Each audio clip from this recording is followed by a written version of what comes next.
Hai penonton, Assalamualaikum warahmatullahi wabarakatuh. Bagaimana kabarmu hari ini? Semoga sehat selalu ya. Dan semoga kita selalu dijaga oleh Allah Subhanahu wa Ta'ala dari berbagai macam penyakit. Semoga hari ini kita dibukakan pintu-pintu rezeki kita dari segala penjuru. Amin, amin ya robbal alamin. Tahukah kamu mengapa pesawat itu bisa terbang? Sebagaimana kita ketahui, di permukaan bumi ini, setiap benda yang bobotnya lebih berat dari udara pasti akan jatuh ke permukaan bumi, karena fenomena ini tunduk pada hukum gravitasi. Untuk mempertahankan agar benda tetap pada tempatnya dan tidak jatuh ke bumi, maka dibutuhkan gaya sebesar gaya gravitasi yang timbul terhadap benda itu, yang dalam sehari-hari disebut bobot. Hal ini berlaku pula pada sebuah pesawat terbang sebagai benda yang lebih berat dari udara. Gaya-gaya yang bekerja pada sebuah pesawat terbang terdiri dari 4 gaya. Yang pertama adalah gaya dorong, yang mendorong pesawat ke depan. Yang kedua adalah gaya hambat, yang arahnya ke belakang pesawat, berlawanan dengan gaya dorong tadi.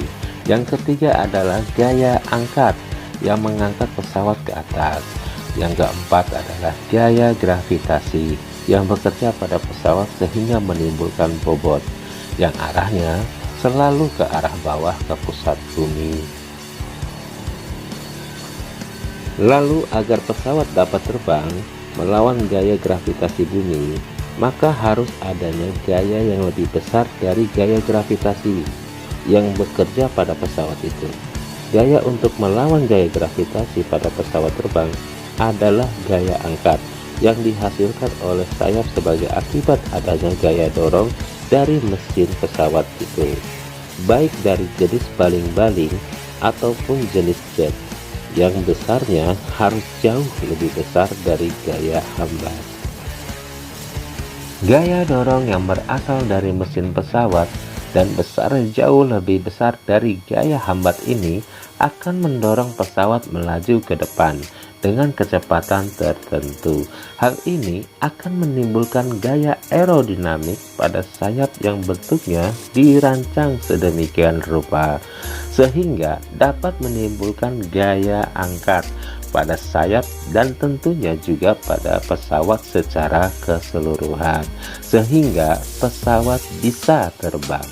Gaya angkat pada sayap timbul karena adanya kecepatan aliran udara pada sayap sehingga menimbulkan perbedaan tekanan udara di bagian atas dan di bagian bawah.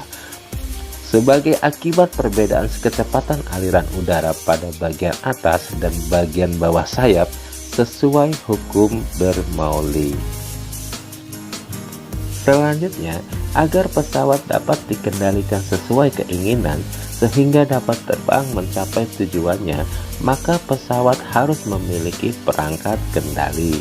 Gerakan terbang pesawat seperti naik, turun, belok kiri dan belok kanan, atau berguling ke kiri dan berguling ke kanan dilakukan perangkat kendali pada pesawat tersebut yang dikendalikan oleh seorang pilot di ruang kendali. Perangkat kendali dasar pesawat terbang yaitu terdiri dari 1. Elevator untuk mengendalikan pesawat agar bisa naik dan turun. Yang kedua adalah radar. Radar adalah berfungsi untuk membelokkan pesawat ke kiri dan ke kanan, dibantu oleh peralatan yang bernama aileron. Perangkat kendali tersebut adalah perangkat kendali utama atau dasar yang mutlak pada setiap pesawat kecil maupun besar. Sedangkan perangkat kendali lainnya seperti flap, spoiler, dan sebagainya itu tidak selalu ada pada pesawat kecil, tapi pasti ada di pesawat-pesawat besar. Tahukah kamu kenapa kapal laut itu bisa mengambang? Saat melihat kapal laut sedang berlayar, Mungkin sebagian kita bertanya-tanya, mengapa angkutan yang beratnya bertonton bisa mengambang di lautan? Padahal batu kerikil yang bobotnya sekian gram saja langsung tenggelam saat kita lempar ke permukaan yang sama. Hukum Archimedes sejatinya merupakan prinsip fisika sederhana, yakni setiap benda yang tercelup baik keseluruhan maupun sebagian ke dalam air, maka benda tersebut akan menerima dorongan gaya ke atas hingga membuat terapung. Maka prinsip tersebut kerap juga disebut prinsip daya apung. Namun perlu dipahami, supaya bisa mengapung kepadatan kapal laut harus kurangi dari air. Itulah mengapa kendaraan di matra laut itu punya resep rahasia, yakni sebuah bagian yang berisi rongga-rongga udara. Bagian lambung tersebut yang menjadikan kapal seimbang dan mengapung di lautan.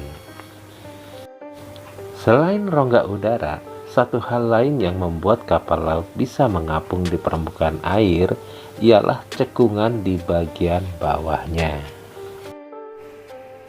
Demikian edukasi kami kali ini, semoga bermanfaat. Tunggu edukasi kami selanjutnya. Kami akhiri, wassalamualaikum warahmatullahi wabarakatuh. Salam santuy, salam sejahtera untuk kita semua.